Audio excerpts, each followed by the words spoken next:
Okay, we're working on the 5-horse, well, not 5-horse anymore, the methanol motor, okay, the Briggs & Stratton motor. One thing I do like about this motor as opposed to the other one, and one of the reasons I am switching it is, if you look at this motor here, my cover on the side is a clean cover, meaning there's no bolt holes other than here. Okay? So on this cover here, I can't put one of those common clutches on here, which I really want to do. I want to put a torque converter on this thing. Okay? I think it'll be more enjoyable to drive. This one has the 4 holes, and that's where it mounts and then comes out like this. Okay, that's what I'm looking to do with it. How I'm going to do it, I'm not sure. I see the thing has a lot of different holes, so it could be mounted on all different angles. I just got to make sure that I don't have to move the brake caliper when it's done. So, I might actually come up on an angle, you know, angle this way, and then the chain do this way, the second chain, just for clearance reasons, but that doesn't matter. So, now I'll be taking skin off both legs. So, let's tear this thing down, guys. Okay, we got the front cover off, which is an upper screw, oops, and 2 lower screws. I don't know if you guys could see how much bigger the flywheel is. This one has the same piece of tin behind it, and it's almost the same size. The other flywheel was like over here. No adapter plate. They left the air deflector on here. Okay, so the air hits it and goes around, which is nice. The thing I wanted to check real quick is it electronic ignition? And yes, it is. If you look right there, you will see the inductive pickup. When that thing crosses over, that's what makes the switch opens and closes instead of the points. So this thing does not have points in it, which I didn't think it would if the guy was racing it and running methanol. But if any of you guys have an older Briggs and you want to convert them, it's just a matter of switching the coil, and then the wire that would come up from the points, you just snip it, toss it to the side, and you could just leave the points in there. So that's what I expected to see when I opened it. Okay, guys, I don't know if you remember the other motor when we opened it up, but if you look inside this one, let's see if I can get in there so you guys can actually see. Get a screwdriver. You can still actually see, if you look back in here, you can see all the casting on the side. And there's a sharp lip going around. And this bore is, well, this port is like a fraction of the size. Okay. Here are the springs. You can see the windings are totally different, whoops, than those other ones. Plus this has the typical hook-on retainers. And it has very good compression, the motor, I can tell you that. But I don't know if you guys remember how much the other ones were opening. I'll give you an example here. That's all it opens. That is a massive difference from the other ones. And as you can see at that, the springs have wound pretty tight. So, I think this motor lands into the, like what we used to run as the blueprinted stock motor, which they'd take a 5-horse Raptor style motor, and they'd go through certain parts of it and blueprint it to get the most they could out of the rules.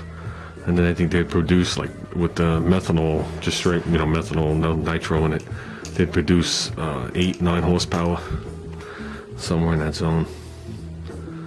So that's gonna be fine for this. So we're taking these bad boys off. I got them taped up. I don't care who you are. I don't care if you're a backyard mechanic playing in the dirt or you're working at NASA. You cover up the holes. I've seen the best of people drop stuff down intakes and waste the motor when they start it. Something as simple as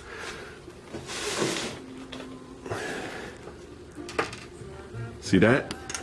How big you think that is? Here's my finger. I seen that waste the motor. I seen it come in, lodge itself on the top of the piston come up, okay, beat itself into the top of the piston, so you think you're done, but as it's beating itself into the top of the piston cocks and collapses a skirt. Then you got this funny noise in the motor that you just can't identify. That's the piston slapping around in the bore. Remember guys, if you have any tight bolts, don't use a tap in them. Use a rethreader. There's a difference. A tap is made to make new thread so it has a sharper cutting surface. So if you run them in and out of here and you continually do it, you actually wear away the threads. The other one is a lot more gentle on the threads. It's made to just clean gook out and stuff like that. Big difference. It's called a rethreader. Okay, let's stand up.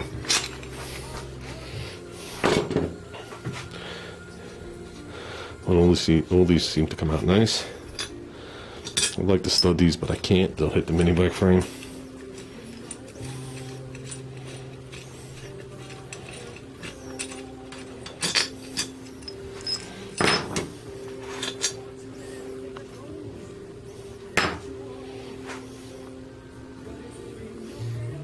Ooh, board 30 over.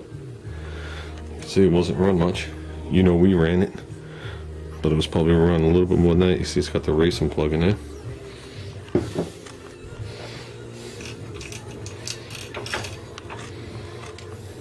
$30,000 stamp right on it. These are a stock size valve. Like I said, this is a blueprinted class.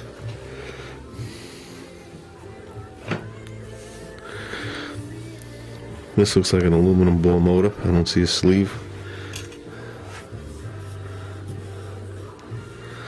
Yeah, it don't look like it has a steel sleeve. Usually you can see the color difference. So this would be what would have been a standard duty regular 5-horse motor that they ran. Head wasn't milled that I could see.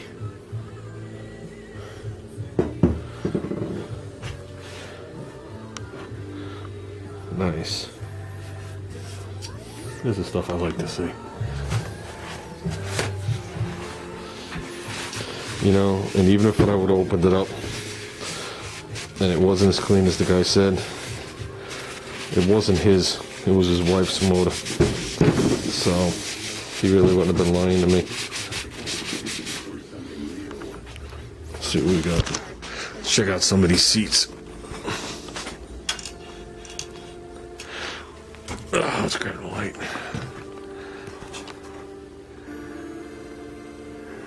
I could see the line on the valve. I don't know if you guys could see it. You could barely see it, the different color. It's on the upper 2/3, which is nice. There you go. I don't know if that helps. Valve still has a nice margin on it. The line goes all the way around. Seat looks nice.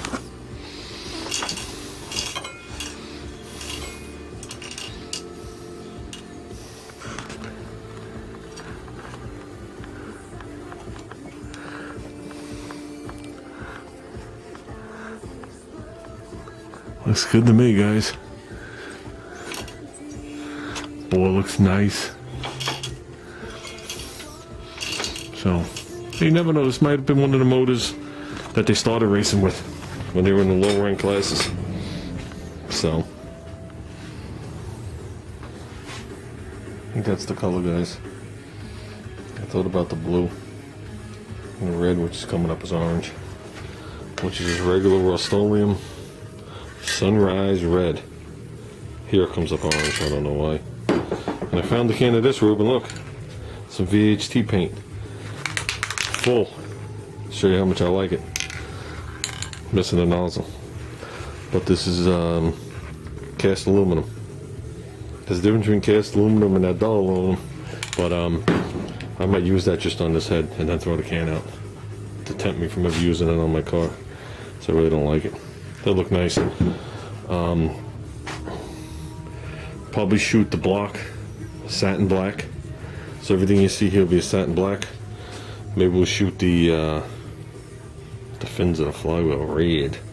Then do the tins and the fuel tank red. And do the head cast aluminum. And the bolts will be whatever color. And all these pieces of tin that go around the motor and on top of the motor will be red too. So I think that'll be a nice contrast. I think you'll notice the motor like that. So that's it, guys. I'm cleaning.